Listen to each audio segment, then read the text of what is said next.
Hi, it's Being Watched, the Person of Interest recap show. I've got a content warning for you. This is a domestic abuse episode. It's like literally all about domestic abuse and the A and B story. So be forewarned. This is about John's dead girlfriend. You have all the info you need if you want to just skip this one. Don't blame you. I know I have been very uninterested in the Jessica plot point whenever it comes up. Mainly because I dislike the trope of the dead girlfriend and how she sure did seem to still be alive well into his CIA career. Like, yes, he loved her, but he also decided not to be with her, instead choosing to disappear off the grid and become a deadly G-man. They broke up forever ago. He made very few indications he was still interested in her, and she ended up marrying some other guy. Them being apart really feels like it's John's entire fault. So when John somehow finds himself some months after being forcibly retired from his spy job on a bus in upstate New York, scraggly, unkempt, on his way to find her, I really don't expect this to go well. How exactly are you going to explain where you've been for the past several years? You are officially dead, you're wanted by the government, your skills are murder and stalking. She was not going to run away with you, John.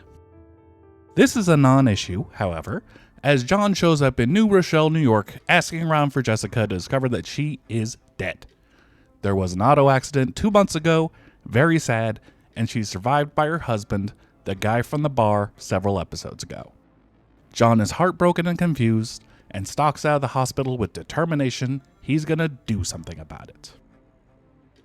Back in the present, John shows up to the library only to be told there are no numbers today.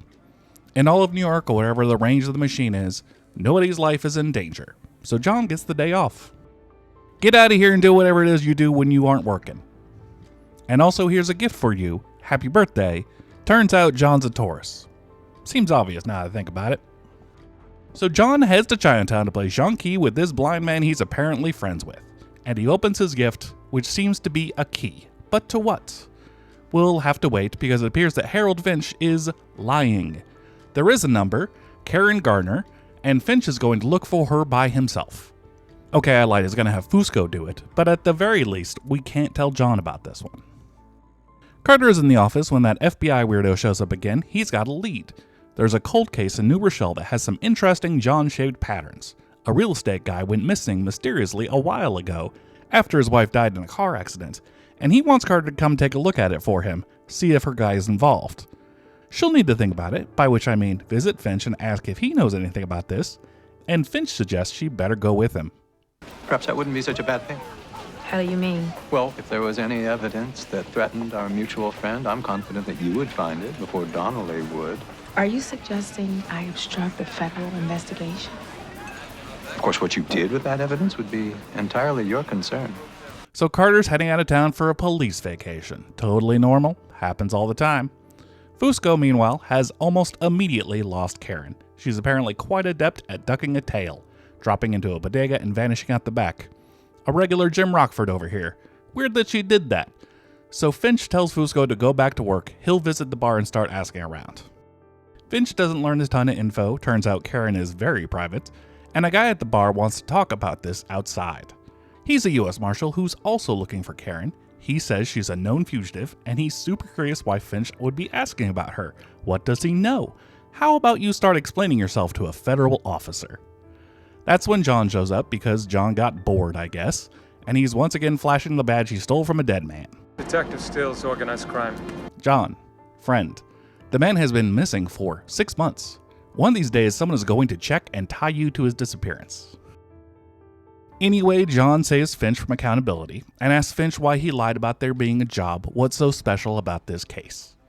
Then we get a little somber as Finch reveals that early in this thing, when he was just getting random social security numbers without the power to do anything about it, just slowly driving himself insane with a drip feed of tragedy he's powerless to handle, like reading any given social media feed today.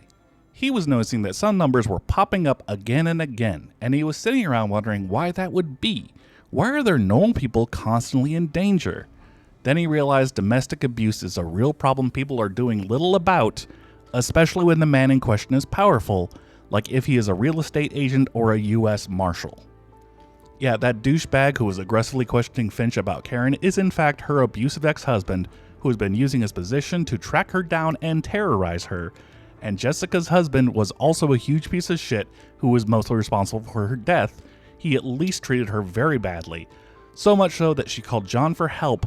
That's why she contacted him last episode. John was too busy, though, getting shot, and then there's a period of like 3 months missing, and then he did whatever it was that got him on the FBI's radar. Carter is in New Rochelle poking around, talking to some cops about the car crash, chatting up a doctor, talking to Jessica's mom to see if there are any clues there, going through her shit. She puts together the picture that Mr. Jessica was a bad man, and whatever John did was probably justified. And she also finds a picture of John and Jessica together while he's in his dress uniform that has his company's patch on it and everything. And she's sliding that into her pocket without telling anyone, so that's worrisome. John visited Karen and said he's here to help. He'll take care of it, she's just got to trust him. He's not going to do anything insanely provocative like march into a U.S. Marshal office and beat the shit out of her abuser. What was it? Stills? You have a change of heart about me questioning? Okay, I lied. He did in fact do that, and his violent assault didn't quite get Karen to trust him because she decides to just bounce, take the train. She gets arrested, which gets her kidnapped, and it sucks. I really don't like it. I'm really upset at watching this. This feels a bit more sensational than the show usually goes. I love you so much. But I can't do this anymore. Anyway, John shows up and saves the day, beating the man into unconsciousness and telling Karen that she can go now. She's free. He's going to take care of this. Everyone is very curious what he means by this, because it feels like there's only one way to do this, something he has a habit of doing, and for some reason, in this particular instance, they do not want him to murder this man, even though he fucking sucks. But he insists they have to trust him, and both Carter and Harold let him. And then it's the next day, and we're just not going to talk about it. Carter does learn some stuff, though. Some stuff that makes her feel good about working with John to the level that she does. For one, she gets his military file, which reveals that his last name is not Reese. It clearly ends with an S. Although we don't get to know the whole thing, rude. Especially since she immediately shreds the evidence. She also gets a call from a Mexican prison letting her know that a suspect is in their custody. Detective Stills came and dropped him off, and he's going to be in here for a while, based on all the evidence provided. I have been asked to inform you we have your fugitive in custody. My fugitive? Yes. A Marshal Jennings delivered him to us, along with 10 kilos of uncut heroin. So, John didn't kill that U.S. Marshal guy, and also probably didn't kill Jessica's shitty husband, and maybe didn't kill that rapist from episode 4. He just has repeatedly dropped white people off at this random Mexican prison, a horrible place to be, made worse by not being able to speak the primary language, and also he was able to teleport them there. I don't know how he got from New Rochelle to Torreon to drop him off and get back the next morning. Guess he stole a plane and also 10 kilos of uncut heroin. That might have been interesting to see. Oh well. But it resolves in a way that is supposed to make us feel good, I guess. Villains have been punished, and Finch realizes he forgot to give John something, the address to his new apartment. That's what the key was. Remember the key from the beginning? Yeah, it was for this new pad. Now he doesn't have to live in this closet full of sardines. And is right by the park where his blind Chinese friend hangs out. Isn't that nice? Oh, also Finch already knew all about John's whole deal, which doesn't really feel like a reveal.